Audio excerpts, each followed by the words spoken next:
Kublai pi borok ki prolog ki bas ngutanat ban page ki video ki bang IG kai pi hakani ka YouTube channel. Te prolog hakani kisni ki bon ki prolog ki ba ongenga balai baga Free Fire jonga kamla su ban start ikarang game bat class squad.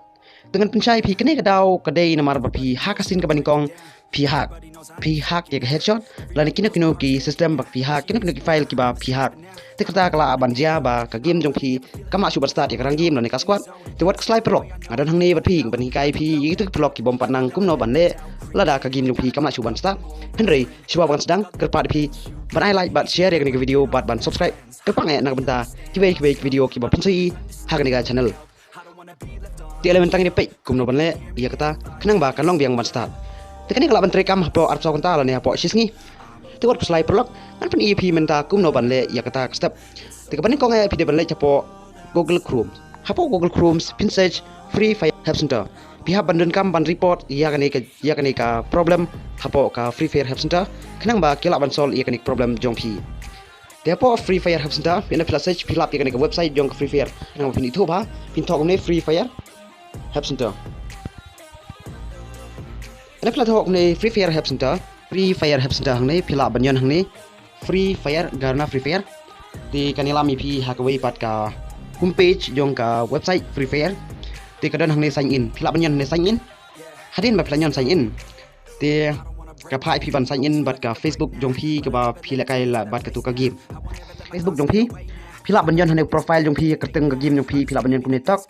Nang ta kadon kene submit a request. Hadin ba pila nyon submit a request. Di kadon ka option ban jit ada pila kai Free Fire Max lane Free Fire normal pila ban jit ni. Te kadai ka Free Fire Max ka ba le kai. Di hadin nang ta kanilam mi pi ban pendap ya ka form ni. Kemudian kami kadai ka game ID nang ta ka game name dari kala mention lupa kini ki ID kala ada ban pendap lupa hang nei pim don kam su ban tho UID bat ka teng game dari pidon kam tang ban select kani type of each type of request dengan yang kani game consent di hadin na game consent senyan kani type of problem di yang kani technical issue di statik kani hadin nang ta sa tho ya ka description hang nei kindiat di I post tick a privacy policy di hang ne attach file pila ban art yang tuku screenshot. Ketuku screenshot ke pi screenshot ba for ba pi yang tuku lobby pi start ya game kama suban start. Di sashim ya tuku screenshot ke bala de ban screenshot. Sekum kan ka dur ke bang start kam start dengan sim dengan dur. Nglut korkom ban tho te sanyon kan submit. Hadin ba plan de ban yon submit kan saong pi submit your request was successful submitted. Te kane kala don hang ne my request Lani pila ban check hang my request ru kala don hang room kala don kane ka matching start problem please solve ban kadur tengang ngai prolog pila yo asibon ki jingtip na kane ka video ti wat let ban I like bat share ikane video check we ki prolog jing pi ngan wan ra susu ik video ki ban IG ka IP man kapor kublai sibon